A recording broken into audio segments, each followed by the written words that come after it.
I don't know why my stream just started like that, but this is going to be my experience with Kirby in the Forgotten Land, because I was putting stuff away, and I guess the freaking stream just started without a thumbnail, without nothing, so that's weird. Alright, but yeah. So, I wanted to talk about Kirby for a little bit now. Yeah. So, I wanted to talk about Kirby for a little bit now. Actually, you know what? I won't add everyone, but I'm gonna just... Okay, so my bad for going off a lot. I had to do some things for the video, but basically, my experience with Kirby in the Forgotten Land, this game was great. I actually really appreciate Kirby in the Forgotten Land because it take Super Mario Odyssey and give it like a Kirby twist, and that's pretty much what Kirby in the Forgotten Land for the most part is about, right? Obviously, it had a story where Kirby goes to this Forgotten Land that the other dimension of Pop Star, right? And Kirby gets flung. Kirby and most of his inhabitants from their respective worlds get thrown into the Forgotten Land realm, or world, right? The Forgotten Land, if you will, right? In another dimension. And Kirby spends most of his adventure with his new friend. I think it was like Mips or Nifs or something like that. Basically, a little blue rat, little buddy thing on top of the thing, right? Basically him. Spends most of the game with him. We go to different worlds that are based on grass, on desert, volcano, and I'm not going to lie to you, kind of the same thing as Kaio the Kangaroo in this case, where we go to generic-ass level theme locations, you know what I mean? And I didn't really mind it all that much because, again, like the music and the gameplay was so calming and more relaxing. It wasn't like, this game wasn't really like super stressful or anything. It was like a game that at 9 times out of 10 wasn't too damn difficult, too hard for me or whatever. I was just having fun, being able to turn my brain off and just kind of went through the game and its bosses, I loved evolving your abilities, your hammer ability, your sword ability, your tornado ability, the flame ability. I loved upgrading and evolving them to new levels of power, and it was so cool, especially the flame, where I made it go the magma hat, and then after the magma hat, I made it go into the dragon hat, which I thought the dragon hat was super cool. I loved that shit in Kirby in the Forgotten Land. I loved transforming, again, my dragon hat into that. If you hear, like, car honking, then that's what that is. Do you play Elden Ring? No, I do not play Elden Ring.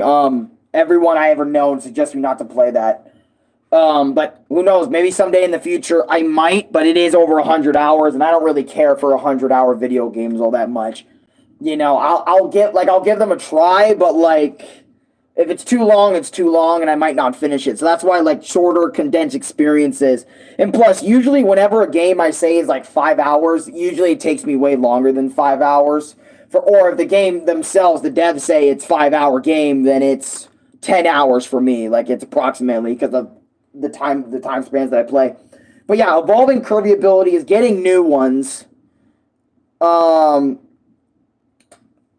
don't know. I just loved it. It was such a chill, and it was so chill, and I actually really enjoyed it. Like, I don't know if I enjoyed it on the same level of Odyssey, because obviously me and the Kirby franchise, we are like off and on, really. Like, I enjoy Kirby, right? But like, I don't like play him like religiously like Ant Dude or other people that religiously play Kirby, right? So, yeah, but yeah, like, this game was fun. The bosses were fun. Again, using the abilities, roaming around the little worlds and shit. That was cool. I felt like all of that was pretty neat for Kirby in the Forgotten Land. It's not bad. It's not like terrible. It's actually pretty good. But this guy right here, Gato Plant, Elden Ring is a real man or woman's game. Okay? Who cares? So subjective or subjective. Like, okay, you're a man if you play manly games. Ugh. You know what I mean? You gotta be that big Giga Chad to play some Elden Ring with your bros. Hey, Peter, we gotta go play Elden Ring. Come on, let's do a few games. You fuck up some bosses. Let's go. Like, okay, like, whatever, dude. I'm gonna do my own thing over here. Prefer doing it anyway. I'm not just gonna be a follower like everyone else and play all the hot shit. I like doing things my own way. Right? Not just following everybody else. I gotta go play Elden Ring to be a part of the cool kids clan. It's like, who cares? You clicked on a Kirby video. Dumbass. Like, what? But anyways. Yeah, so I thought this was cool. The boss fights. I remember the boss fights for the most part in this game, pretty easy. Right? I didn't struggle with any of them. Except for like the armadillo boss fight. I sat there for a little while, just kind of sitting there, like wondering to myself, I'm dying on this a little bit more than I should be. Maybe if I brought the right hat, I would have just easily aced this boss fight. You know what I mean?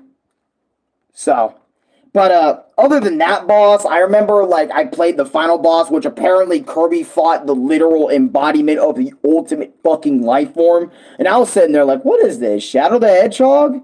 Because if you remember Shadow the Hedgehog, you literally sit there in that game and, you know, Shadow is the ultimate being. He's the ultimate life form. So it's like, whoa, whoa, whoa, whoa, whoa. Kirby's fighting the ultimate life form. I get it. Kirby's fought beings and deities. So this is like nothing new for him. But it's kind of cool that he brings it.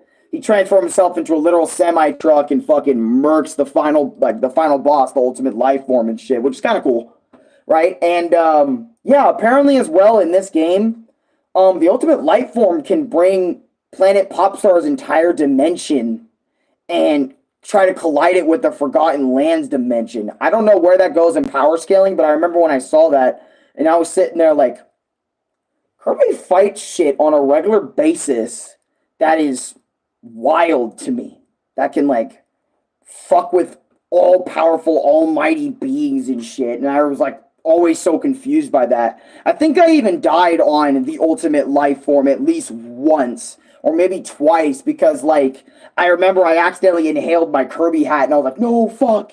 I inhaled my Kirby hat, because usually how I go through these bosses is I just burn them alive and let the flame damage do damage to them and stuff, which, I'm not gonna lie, I think the dragon hat was a little bit too fucking OD.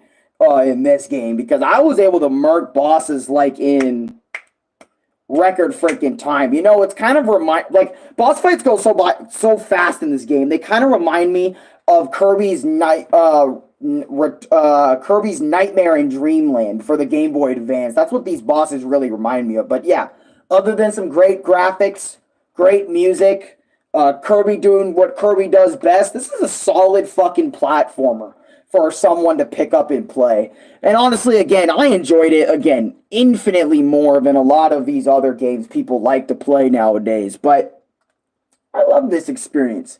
And I think I would do Kirby again, you know, sometime in the future. Because, fuck yeah, he's cool. Why not play Kirby again? You know?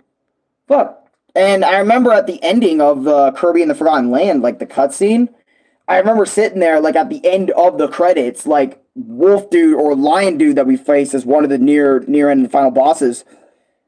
I guess apparently he's inhibited a little bit of the ultimate life form juice, and he's still around, he's still kicking. I don't know, man. We're gonna have to get those answers answered in maybe Kirby in the Forgotten Land too. I don't know. But also, this game is also really cool because it's actually the first. I know people say, wow, this is actually the first 3D Kirby game, but everyone just kind of forgets Kirby 64. Because that game, don't get me wrong, Kirby 64 had 3D models and shit for characters, but they were always playing in like a 2D plane. So like a lot of people say, that's just a 2.5D game. That isn't like Kirby's real first 3D game. But for Kirby's first 3D outing, not bad. Not bad at all. Matter of fact, it's phenomenal. It's great for kids that are just trying to get into the game. It's great for people that just want to like turn their brain off and not really think so much when playing a game, which is what happens a lot for a lot of people. That's Kirby in the Forgotten Land for you. You can turn your brain off. You can sit and enjoy it. Enjoy the music, the worlds. Kirby's fun, vibrant, new transformations he gets in the game. It's great. It's a great game. But Definitely recommend this for everyone on their Nintendo Switch collection if they're trying to find a great Kirby game. This is it. Anyways, guys, I want to end this. I don't want to make it too long. I already spent like 5 other streams making them past 40 minutes. I don't want to make this one past it. But that's my experience with Kirby in the Forgotten Land. It's a great game. Don't want to repeat myself too much. Like, comment, subscribe, favorite, share with your friends, and I'll see you guys next time. Peace. Fly out.